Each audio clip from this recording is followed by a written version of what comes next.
나는 엄마에게 처음으로 그 경험을 죄다 털어놓았다.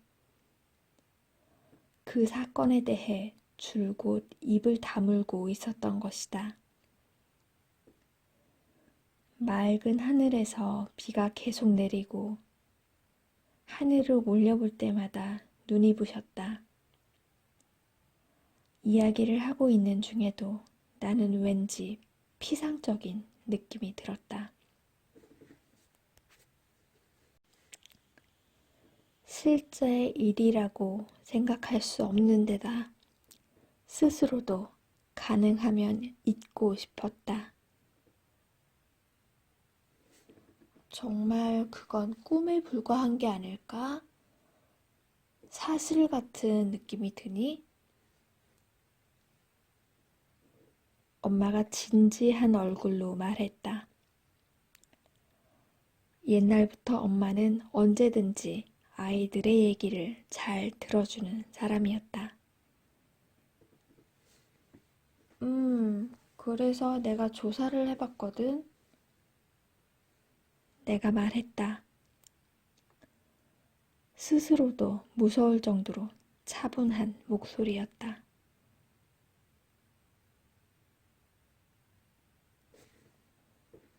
집주인한테 가서 물어봤어. 그리고 나서 도서관에 가서 신문을 복사해 왔어. 진짜 있었어, 그런 사건이. 그 집에서. 젊은 호스티스가 남편한테 버림받고 머리가 이상해져서 갓난아기를 살해했다는. 날짜는 꿈속이랑 똑같은 여름. 8월이었어. 그래. 엄마는 생각에 잠긴 듯한 표정으로 말이 없었다.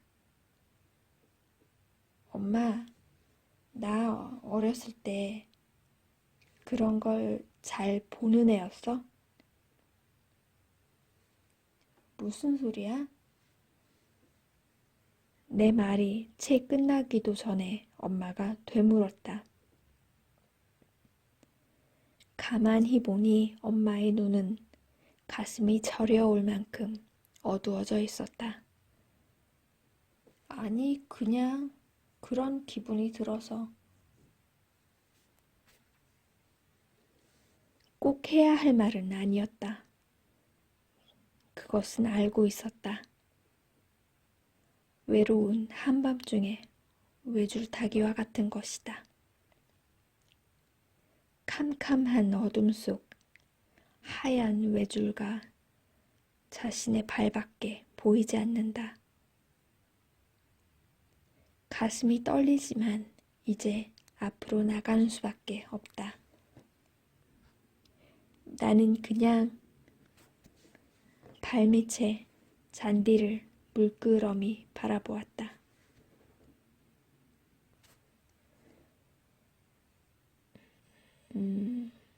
넌 말야, 굉장히 민감한 아이였어. 당시에 나는 그런 쪽의 책을 많이 읽었단다. 초능력이라던가 예언이라든가 뭐 그런 책 말이야. 아빠는 그런 걸 별로 믿지 않는 분이니까 개의치 않으셨지만 아주 어렸을 때 넌 말이야 전화가 울릴 때마다 전화를 걸어온 사람의 이름을 말했어.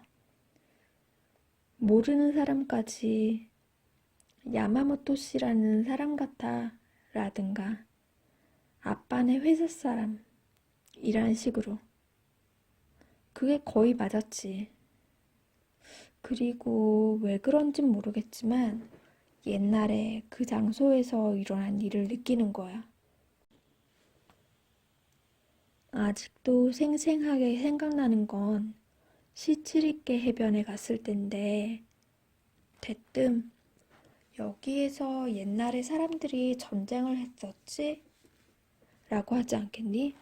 깜짝 놀랐지.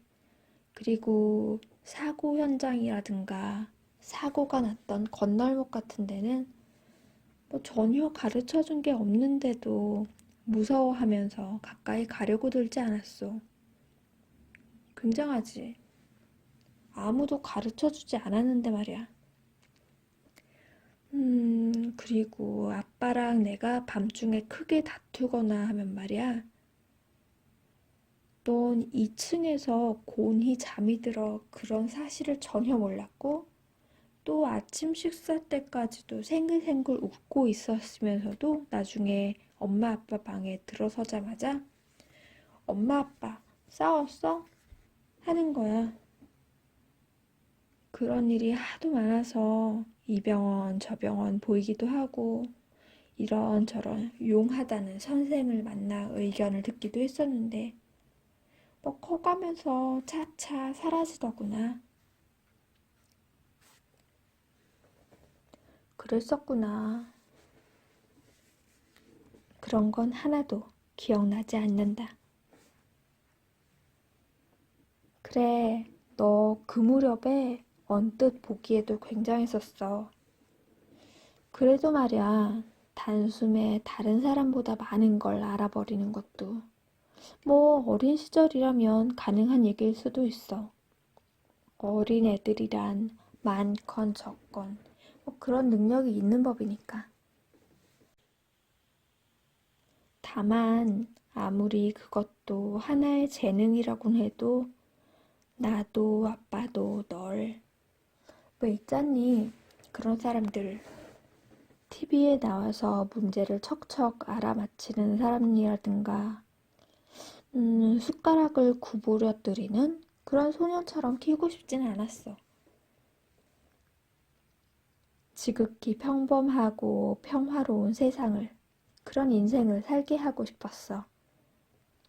그런데다 어릴 때처럼 자유롭지 않은 정신에 만약 그런 능력이 남아있다면 혹시 어른이 되어서도 그런 힘이 자신의 의지에 반해 마구 발휘된다면 그 사람은 자기 컨트롤에 굉장한 시간을 낭비하던지 또 어떤 뜻에서는 병원에 가게 되든지 둘 중 하나잖겠니? 알겠지? 우린 그 점이 걱정되어 많은 이야기를 나누었단다, 옛날에. 알겠어. 나는 말했다. 하지만 그건 이미 옛날 일이고 나한테 중요하지 않아. 문제는 내가 또 어떤 계기로 인해서 굉장히 과민하게 되었다는 점이야. 뭔진 모르겠지만 그게 만약 살인 현장에 남아있던 상념 같은 것에 자극을 받은 거라면 그런 일이 또 일어나는 거 아니야? 그래, 그런 말을 듣고 보니 정말 그렇구나. 엄마는 겨우 안심이 된 듯 웃었다. 그렇다면 이제 괜찮아. 집도 바뀌고 잊어버리자. 응?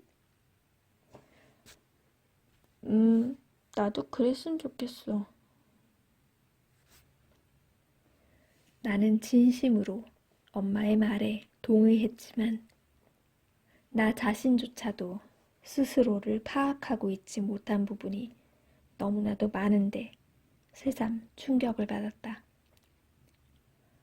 너무 많은 것을 기억 못하고 있다. 감춰진 영역이 너무 많다. 비가 그치자마자 햇빛이 쏟아지며 언제 그랬었냐는 듯이 마당 안이 환해졌다. 그리고 우리는 다시 마당을 손질하기 시작했다. 그날 오후가 커다란 분기점이었다는 걸 지금은 분명히 알고 있다. 그날 일요일, 가족들은 모두들 여느 때처럼 집에서 각자의 일을 하고 있었다. 지극히 평범하고 온화한 하루였다. 하지만 이미 그 거대한 흐름을 멈출 수는 없었다. 내가 그날 하루를 각별히 따뜻하게 느끼는 기분과는 반대로 그때 나는 자신의 머리 안쪽에 돌연 어떤 영상이 끼어드는 것을 똑똑히 보고 말았던 것이다.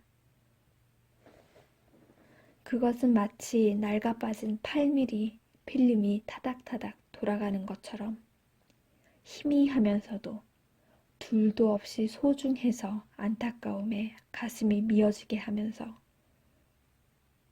내가 놀라는 것쯤은 아랑곳하지 않고 서서히 흐르고 있었다. 그중 하나는 손이었다. 나이든 여인의 손이 가위를 들고 꽃꽂이를 하고 있었다. 그 손은 엄마의 손은 아니었다. 에메랄드가 박힌 반지를 끼고 있다. 여자의 가느다란 손이었다. 또 하나는 느긋하게 즐거운 듯 걷는 부부의 뒷모습. 여자는 앞에서 본 손의 임자임에 틀림없었다. 눈앞의 현실과는 전혀 다른 곳에서 그 광경은 뚜렷이 흐르기 시작했다. 나는 서서히 사라져가는 그 영상들을 조금이라도 마음에 담아두려고 숨을 멈췄다. 그것은 마치 제일 좋아하는 경치를 스쳐 지나갈 때의 차창처럼 눈에 들어왔는가 싶더니 앗 하는 사이에 사라지고 말았다. 그리고 그 중에서 가장 길고 인상적이었던 것은 언니의 장면이었다.